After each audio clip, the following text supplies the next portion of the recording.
China menolak tuduhan dari sejumlah negara barat yang menyebut industri negeri tirai bambu mengalami kelebihan kapasitas produksi atau overcapacity yang berpotensi membanjiri pasar global.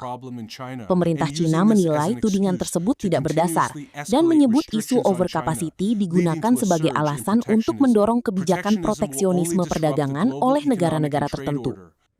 Beijing menegaskan, perkembangan industri China didorong oleh inovasi, peningkatan efisiensi, serta kemampuan produksi yang kompetitif.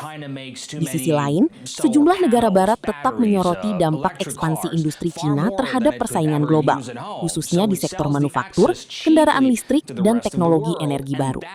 Perselisihan mengenai kapasitas produksi ini menjadi bagian dari dinamika hubungan ekonomi China dengan negara-negara barat yang tengah menghadapi persaingan dagang dan kebijakan industri.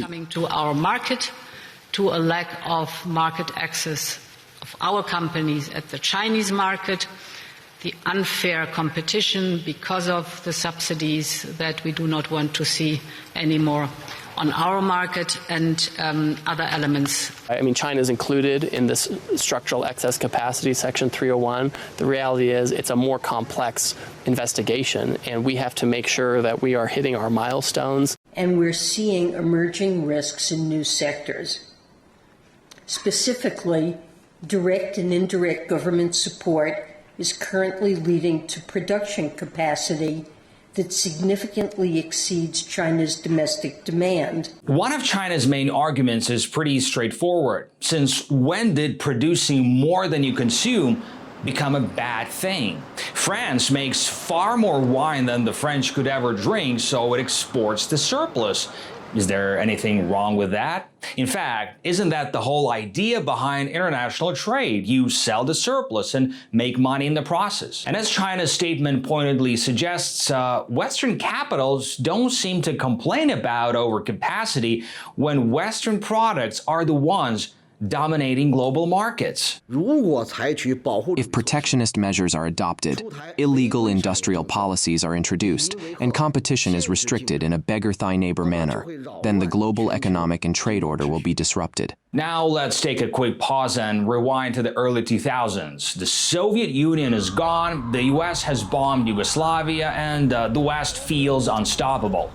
Bill Clinton's administration is bending over backwards to bring China into the World Trade Organization, convinced that free trade will favor the world's most powerful economy and allow American companies to flood the Chinese market with their goods.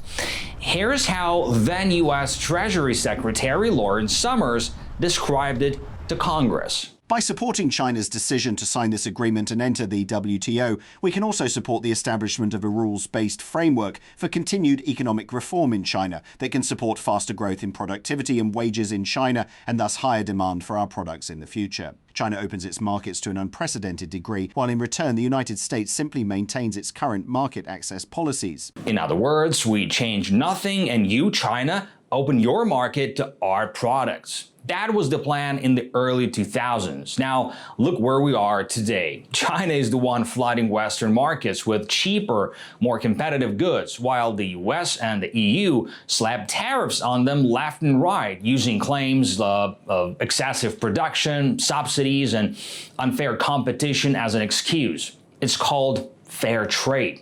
When you're losing, it's called overcapacity. I'm Konstantin Rashkov reporting for RT from Beijing. Jelajahi cara baru mendapatkan informasi. Download MetroTV Extend sekarang.